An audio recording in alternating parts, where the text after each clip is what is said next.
मेरे सभी मित्रों को शुभ प्रभात, गुड मॉर्निंग, सलाम, सत श्री अकाल। मित्रों, आज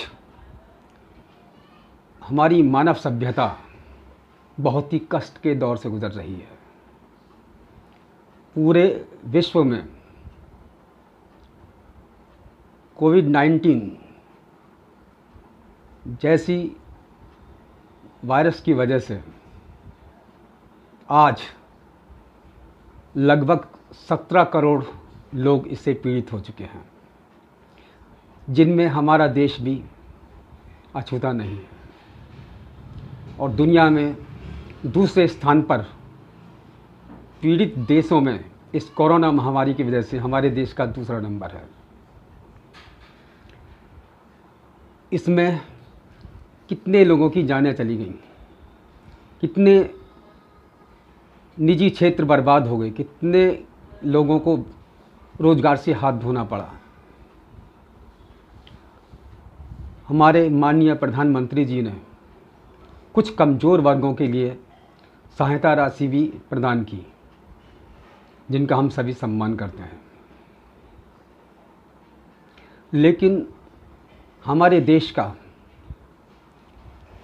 एक वर्ग ऐसा भी है जो बहुत ही ज़्यादा पीड़ित है और बहुत ही ज़्यादा मानसिक कष्ट को सहन कर रहा है, और वो समाज में एक प्रमुख स्थान रखता है, और वो है प्राइवेट टीचर वाला वर्ग, यानी निजी अध्यापकों का वर्ग। हमारे देश में लगभग 4 लाख प्राइवेट स्कूल यानी 4 लाख निजी स्कूल हैं, और जिनमें लगभग 8 करोड़ के करीब विद्यार्थी पढ़ते हैं।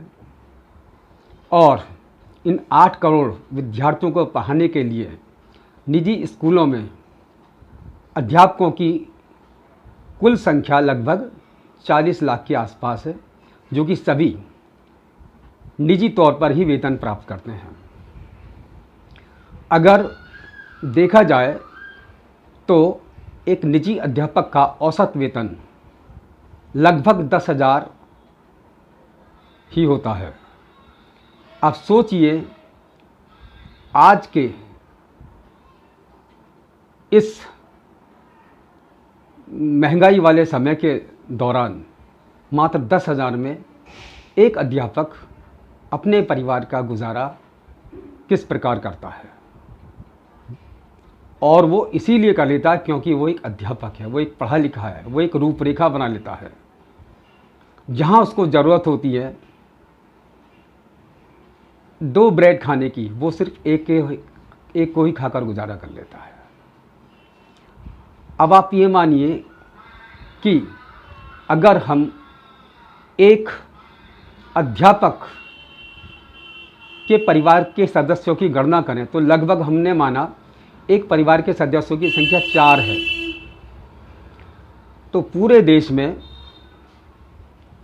40 लाख अध्यापकों के पारिवारिक सदस्यों की संख्या 160 लाख यानी 1 करोड़ 60 लाख उसके परिवारों की सदस्य संख्या होगी। और एक निजी अध्यापक यानी प्राइवेट टीचर माना जाए कि वो कम से कम 100 विद्यार्थियों पर अपना प्रभाव डालता है, यानी वो उनके लिए एक सच्चा गुरु बन जाता है, वो उसके परमानेंट शिष्य बन जाते हैं। अगर हम उन 100 की मल्टीप्लाई कर दें तो ये हो जाता है लगभग 40 करोड़। अब हमारे देश के सभी निजी अध्यापकों का कुल प्रभाव समाज के लगभग 42 करोड़ लोगों पर पड़ता है। एक प्रजातांत्रिक देश में अगर राजनीतिक दृष्टि से देखा जाए तो 42 करोड़ एक बहुत ही बड़ी संख्या है, और इस संख्या को समझना हमारे सभी माननीय राजनेताओं को बहुत ही आवश्यक है। अब बात आती है कि निजी अध्यापकों की दयनीय स्थिति।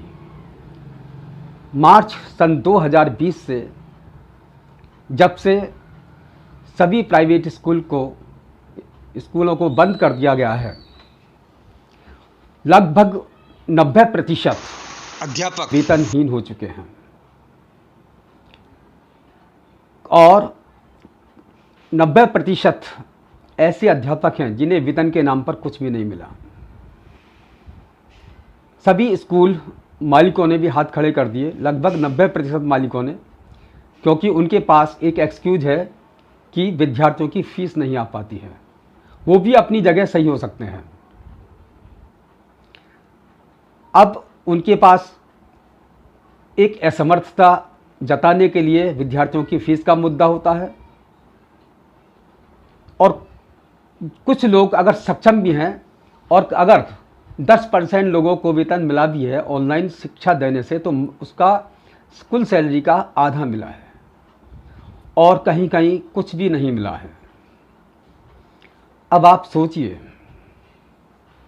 कि 40 लाख निजी अध्यापक अपने परिवारों के सदस्यों का पेट भरने के लिए कितना मानसिक कष्ट सह रहे हैं, क्योंकि वो एक अध्यापक है, वो सहन कर सकता है। किसी ने ठीक ही कहा है कि अध्यापक उस मोमबत्ती की तरह होता है जो कि खुद जल जाती है लेकिन दूसरों को रोशन कर देती है।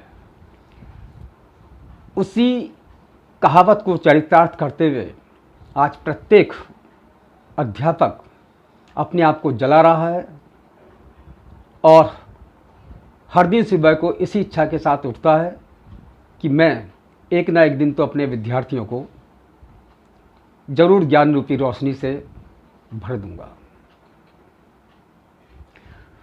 अब आप देखिए कि एक बड़ा खिलाड़ी होता है क्रिकेट का या फुटबॉल का, जिसकी फीस करोड़ों में होती है। अगर 10 महीने तक उस प्लेयर को टीम से बाहर कर दिया जाए और 10 महीने बाद जब वो एंट्री करता है तो उसके खेलने की जो लय होती है, जो उसकी फॉर्म होती है, वो खराब हो जाती है, क्योंकि उसने 10 महीने का कहीं ना कहीं पर किसी ना किसी रूप में मानसिक कष्ट जरूर सहन किया है। अब उसी मानसिक कष्ट के कारण उसकी फॉर्म खराब हो जाती है। ये प्लेयर अब आउट ऑफ फॉर्म है और वो इतनी अच्छी परफॉर्म नहीं कर पाता। अब आप देखिए, मात्र 10,000 रुपये का वेतन पाने वाला एक प्राइवेट टीचर, जिसको लगभग 10 महीने से वेतन के नाम पर कुछ भी नहीं मिला है और उसका पूरा ध्यान अपने पारिवारिक सदस्यों का पेट भरने में ही लगा हुआ है।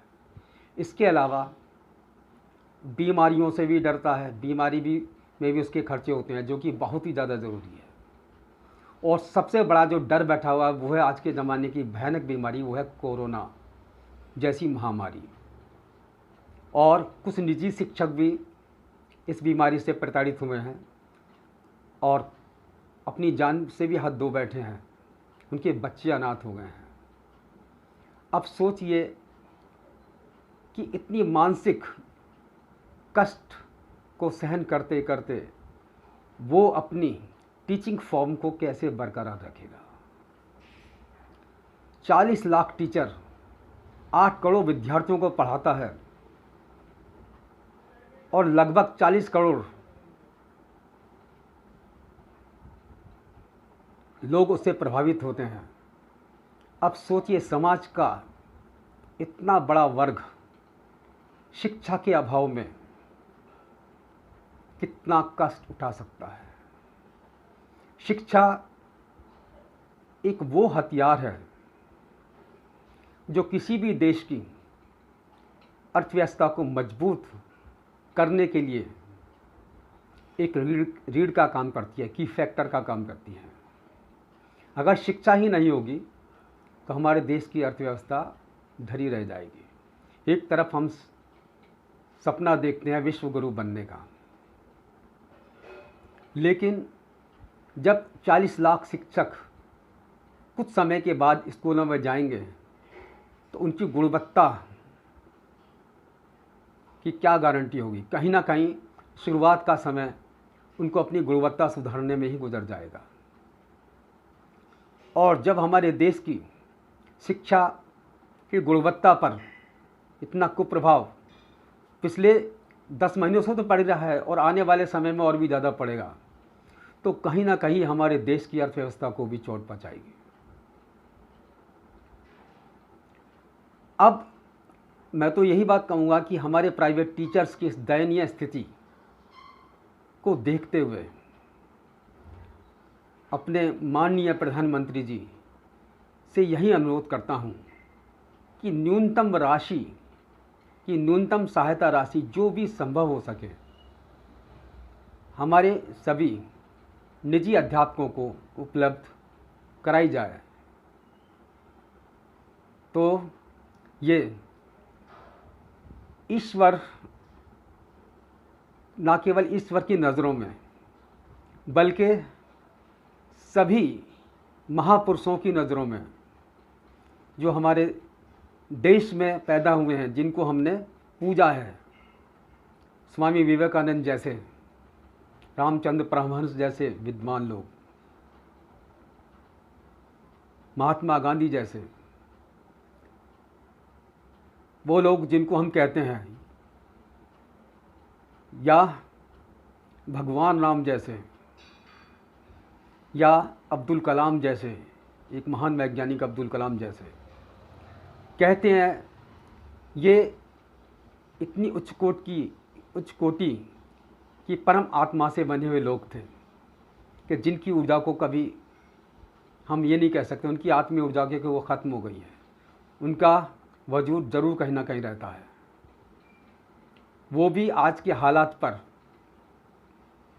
अगर उनका एग्जिस्टेंस, उनका वजूद कहीं होगा तो वो भी वाकई में सोच रहे होंगे, क्योंकि और डॉक्टर राधा कृष्णन जैसे लोग जिन्होंने शिक्षा को बहुत आगे बढ़ाया था, तो ऐसे लोगों को याद करके हम तो ये कह सकते हैं कि अगर आज की परिस्थिति को वो लोग जाने तो कितने चिंतित होंगे। तो मैं तो अंत में अपने माननीय प्रधानमंत्री जी से यही अनुरोध करता हूँ कि न्यूनतम सहायता राशि निजी शिक्षकों के लिए जो भी संभव हो उपलब्ध कराएं, और जो भी आप उपलब्ध कराएंगे बहुत ही खुशी के साथ हम सभी स्वीकार करेंगे। और मैंने जो संख्या बताई है, लगभग 40 करोड़ लोगों की दुआएं आपको लगेंगी और हमारा देश एक बार फिर तरक्की और विकास के रास्ते पर चलेगा। और इसी आशावाद के साथ मैं खुद एक आशावान टीचर हूँ। यही उम्मीद करता हूँ कि आने वाला समय हमारा पूरा होगा और एक ना एक दिन हम फिर विश्व गुरु बनेंगे, भारत फिर सोने की चिड़िया कहलाएगा। तो मेरे इस ज्वलंत मुद्दे को सभी समझने की कोशिश करें। सभी भाइयों से, शिक्षक भाइयों से भी अनुरोध है कि इस बारे में ज़रूर सोचें और मेरी इस मुहिम को थोड़ा आगे तक बढ़ाएं। और मेरा ये वीडियो अगर आप सभी को पसंद आए तो इसको लाइक ज़रूर करना और जितना हो सके ज़्यादा से ज़्यादा मात्रा में शेयर करना। अंत में फिर मैं ही कहूँगा, मेरे सभी मित्रों, मैं आपसे विदाई लेता हूँ। अगर कहीं चूक हो गई तो मुझे माफ़ करना। मैंने अपने दिल से सोचा है, क्योंकि मैं बहुत ही चिंतनशील हूँ, ना केवल अपने शिक्षक वर्ग के लिए बल्कि पूरे देश के लिए, पूरे देश के हर कमज़ोर वर्ग के लिए। और आगे भी मैं ऐसे ही ज्वलंत समस्याएं उठाता रहूँगा। सभी मेरे मित्रों को बहुत बहुत धन्यवाद।